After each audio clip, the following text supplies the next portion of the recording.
If you have not watched the previous videos, especially the previous video, please go watch that one first. And also please make sure that you have read these chapters before we jump into it. I know that, you click on the video and I tell you what's going on, but the title of the video will tell you what we're reading. And I want you to have read the passage before we go over the notes, especially because I don't read the passage to you. So stop now if you need to and go read 8 through 10.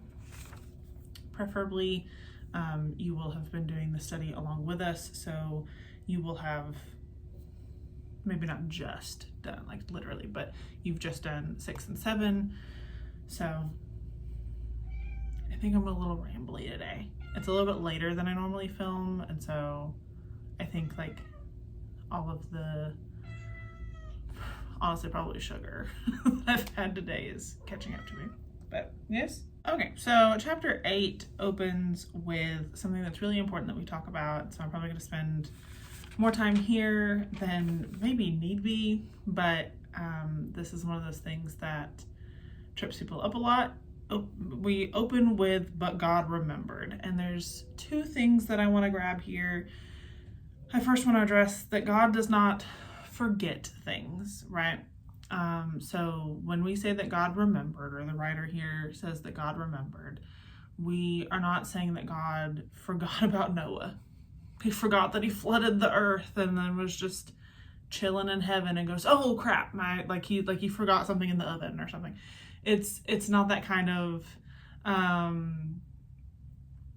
it's not that kind of remembering. This idea is more of like bringing something to mind and acting on it. When we see that God remembered in the Bible, it's often connected to the covenants. He will remember his people, he'll remember his covenant, and he'll act on it. And so it's more I would think of like a hinge, where we say that God remembered because we're using human language to describe God sort of thinking about the covenant that leads to action, so to speak. More so, anytime you see that like God remembered the covenant or his people or whatever, just know that we're about to jump into a action sequence with God. He's about to come deliver his people, or well, still people. I was gonna say his person, but Noah's not by himself. But that's what we're seeing here. God remembers, not that he forgot, but he remembers, and is then going to deliver his people. Exodus 2:24 is a great example of this. The other thing I want to point out here is the but God. This is something that you'll see a lot. I've seen it a lot in the Psalms as I've studied through the Psalms. But anytime there's a but, a therefore, a whatever, it is hinging on what came before it, right? So we have the previous paragraph, which talks about there was the water prevailing. It says the waters prevailed like 3 or 4 times, just in that little paragraph right above it, from verses 17 to the end of the chapter. The waters prevailed, the waters prevailed, but God. It's a interjection. The waters prevailed, everything is dying, but God. It's a attention grabber in a sense, which again, it's an attention grabber to let us know God is on the move, kind of thing. Let's talk about the raven and the dove. So according to like the cleanliness laws, which I think I mentioned with last week's video, where Noah had to bring clean and unclean animals in, he didn't have to like know the Levitical law. It's not, I mean, it is the same thing, but it's like the Levitical law is more than just clean and unclean animals. The idea of clean and unclean animals is not just an Israel thing either. But the raven is an unclean animal or an unclean bird. And the dove is not only a clean animal, but a sacrificial one, which is an interesting picture to be painting here, where the unclean bird, it's sent forth and is, I don't want to say useless, but like does not progress the story. But the sacrificial bird is the one that the next scene in the story hinges on. There's more to it there, and I would encourage you to kind of look into it. The raven and the dove, it's a interesting picture that is painted, and I think it's something that would be relatively easy to look up some things on it. If you need resources, I'll have at least one website linked down below. 2 notes written down here. I have until the waters were dried up circled from verse 7, and I wrote, the self-sufficient attitude is suggestive, forging its own path independently. And then I have the dove found no place circled in a different color, and I wrote, unlike the raven, the dove meekly returns to Noah until the message of safety was conveyed. I also saw somebody say something along the lines of like, notice the reliance that the dove has on Noah versus this sort of independent path that the raven is trying to forge, so to speak, which goes back to what I was saying about the clean and the unclean.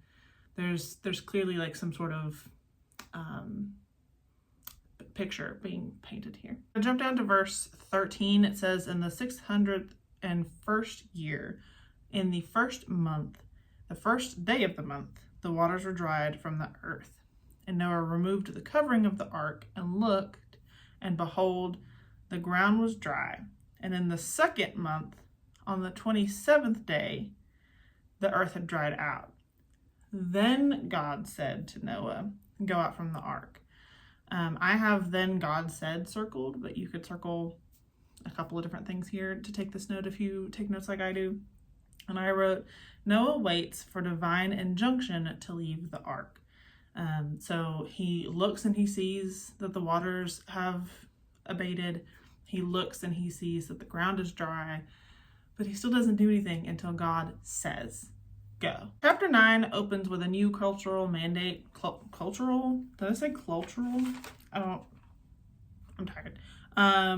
Chapter 1, verse 28 is the original cultural mandate, and chapter 9 opens with a sort of updated one. Be fruitful and multiply, fill the earth.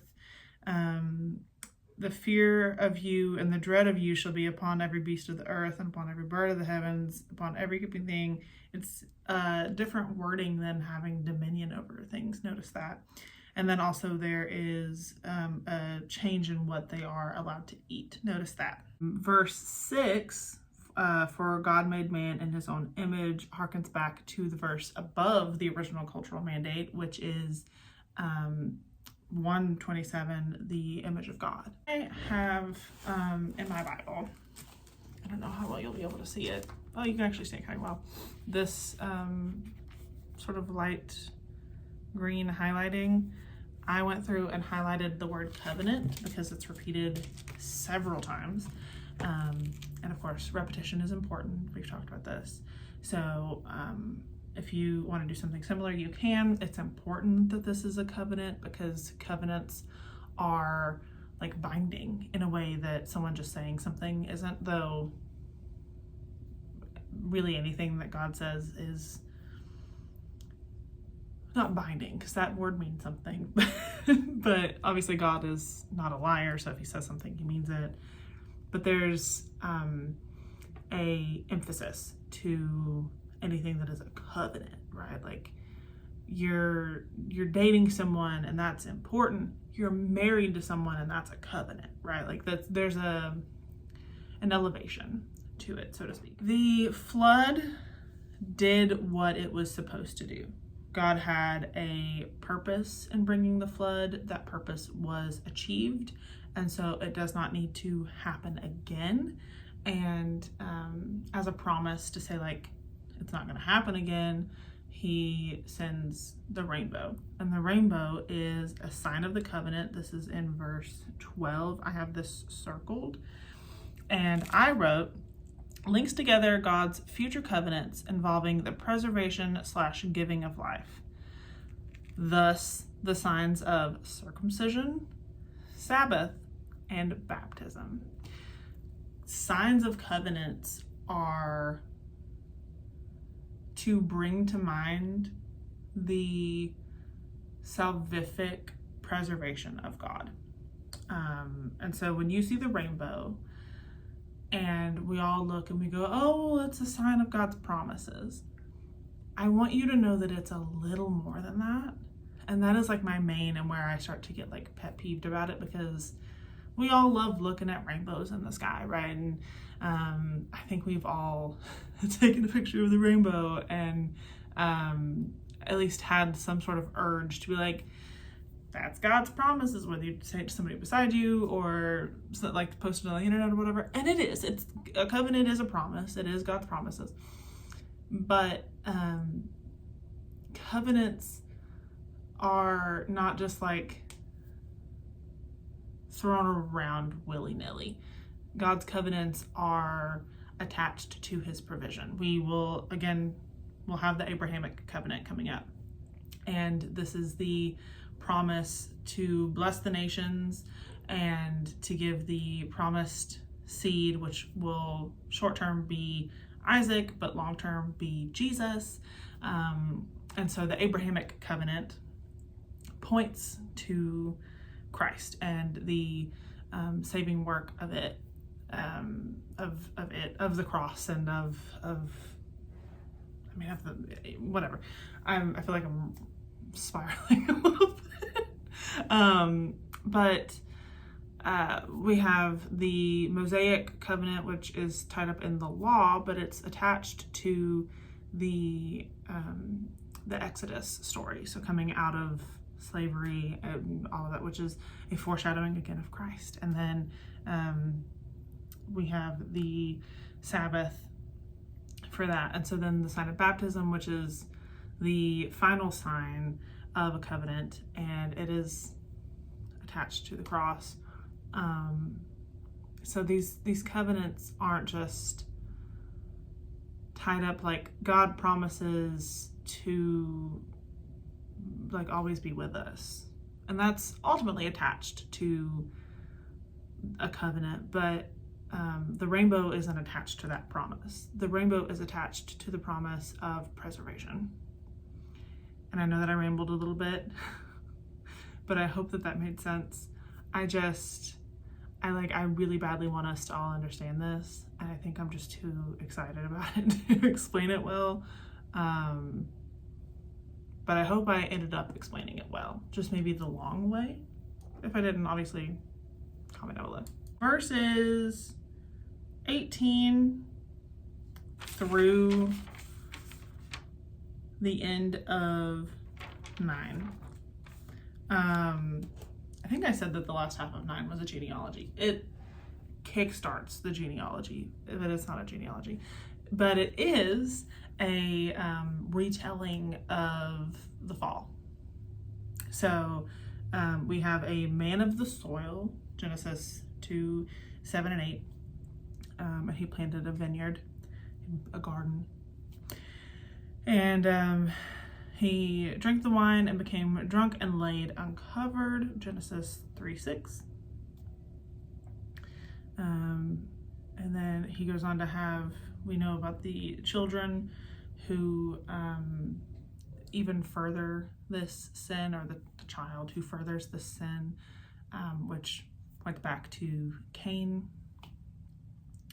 So it's a not one for one completely, but it's this isn't just a sort of like new creation. It's a reboot, so to speak. So we have the cultural mandate, we have the image of God, we have a fall of sorts, and we have the son of the original sinner, in this case would be Noah, even furthering that sin and doing something as well. I like what the ESV Expository's commentary said, which is instead of covering his father's shame, Ham chooses to publicize it further. Shem and Japheth on the other hand, choose not to publicize, but rather honor their father, even in his dishonorable state, restoring his modesty by covering his nakedness, just as God had done for Adam and Eve. And again, that's the ESV Expository's commentary. When we see, so the, to see the nakedness of someone can be a euphemism. I cannot speak today. I'm so sorry. But not always, and that doesn't seem to be the case here. It does not seem to be a sexual sin.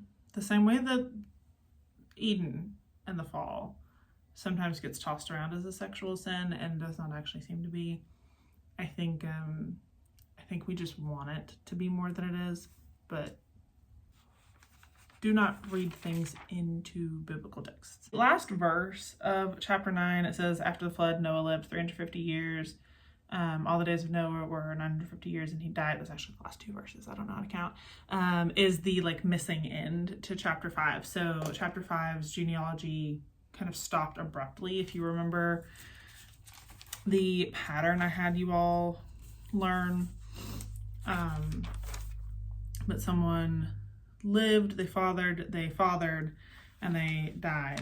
And it says Lamech lived, he fathered, talked about why he named his son this way, and then he fathered for so long and died.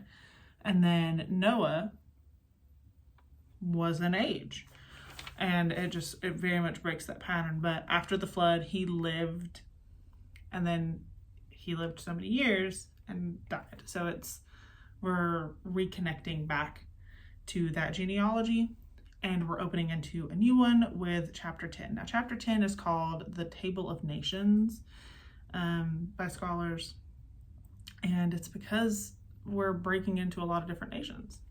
I know, who'd have thought? But you actually, as you read this, which again, if you have not read it, please go read it. But as you read it, you will see names of nations that you probably recognize even just secularly. But if you've read the Bible before, there are some names in here that you'll probably recognize from biblical narrative. As we continue on, a lot of these nations will be enemies to Israel. A lot of these nations will be neighbors to Israel. But we have places like Egypt, Babel, which is just Babylon, by the way, Assyria. We have certain cities that are going to be in different places, or people mentioned that will be important. So I would encourage you to maybe look up some of these names that seem familiar, like Assyria or Egypt, and see how they end up kind of coming back into play in the Bible. Assyria, if you don't know, just very quickly, is part of the northern exile story.